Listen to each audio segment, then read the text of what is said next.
नमस्ते दोस्तों, my FM से मैं हूं आरजे कार्तिक। एक व्यक्ति की मृत्यु नजदीक थी, लेकिन उसे पता नहीं था। कहां किसी को पता होता है कि मौत कब आने वाली है। यमराज उसे लेने के लिए आए, लेकिन बड़ी दूर से आए थे, थक चुके थे। वो आदमी घर के दरवाजे पर ही बैठा हुआ था। उससे कहा कि पानी पिला दीजिए। वो तो पहचान नहीं पाया। वो अंदर गया, गिलास लेके आया, पानी पिलाया। क्योंकि यमराज प्यासे थे और प्यासे को पानी पिलाना पुण्य का काम होता है। उन्होंने कहा, मैं तुमसे प्रसन्न हुआ, मैं यमराज हूं, तुम्हें लेने के लिए आया हूं। आदमी डर गया एकदम से। फिर उसे कहा, चिंता मत करो, तुमने तो अच्छा काम किया है, तुम्हें मौका देता हूं। उन्होंने एक डायरी निकाली और कहा, लो, इसमें लिख दो, जो तुम लिखोगे वही हो जाएगा, तुम बस लिख दो। आदमी के चेहरे पर खुशी का ठिकाना नहीं कि अभी एक सेकंड पहले तो मरने वाला था और अब देखो किस्मत पलटने का मौका आ गया। डायरी खोली, पहला पेज, उस पर लिखा था कि जो बाजू वाले घर में रहते हैं, जो पड़ोसी हैं, उनकी लॉटरी निकलने वाली है 3 करोड़ रुपए की। इस आदमी का दिमाग खराब हो गया कि पड़ोसी को 3 करोड़ रुपए मिलने वाले हैं। इसने लिख दिया कि वो लायक नहीं है, उसको नहीं मिलना चाहिए। अगला पेज पलटा तो राइट साइड में जो रहते हैं उस पड़ोसी के बारे में लिखा हुआ था। वो नेतागिरी करते थे, नेता थे, तो लिखा हुआ था कि अब तक की जो नेतागिरी वो चमकने वाली है और अब वो मंत्री बनने वाला है। इसने लिख दिया, वो तो लायक ही नहीं है, वो मंत्री कैसे बन सकता है, ऐसा नहीं होना चाहिए।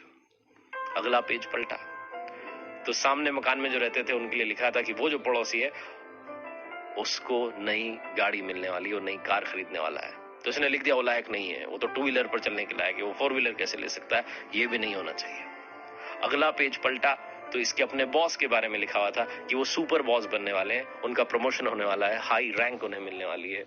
इसे और गुस्सा आया। इसने कहा, ऐसा कैसे हो सकता है, मेरा बॉस तो दिन रात मुझे परेशान करता है, उसका प्रमोशन कैसे हो सकता है। इसने लिख दिया कि ऐसा नहीं होना चाहिए। अगला पेज पलटा, अब इसे अपने बारे में लिखना था। इसका नाम वहां लिखा हुआ था, खाली पेज था। ये जैसे ही लिखने जा रहा था, यमराज ने पेन पकड़ लिया, डायरी ले ली और कहा, 5 मिनट समाप्त हो गए। ये व्यक्ति हाथ जोड़ करके कहने लगा, अरे माफ कर दो, क्षमा करो, ऐसा मत करो। यमराज ने कहा, नहीं, 5 मिनट का समय था, समय समाप्त हो गया। अब आपको मेरे साथ चलना होगा। मैंने आपको मौका दिया था अपनी किस्मत बदलने का, आपके पास में चांस था, आप जो लिख देते वो हो जाता, लेकिन आप पहले पेज, दूसरे पेज, हर पेज पर लिखते जा रहे हो कि किसी का भला ना हो। जो दूसरों का भला नहीं चाहता, उसका खुद का भला कभी हो नहीं सकता। ये छोटी सी कहानी सिखाती है और समझाती है कि लाइफ में जो समय है वो दूसरों की बुराई में मत निकालिए। 24 घंटे में से कैलकुलेट करके देखिएगा आप कितना समय दूसरों की कमियां निकालने में निकाल देते हैं।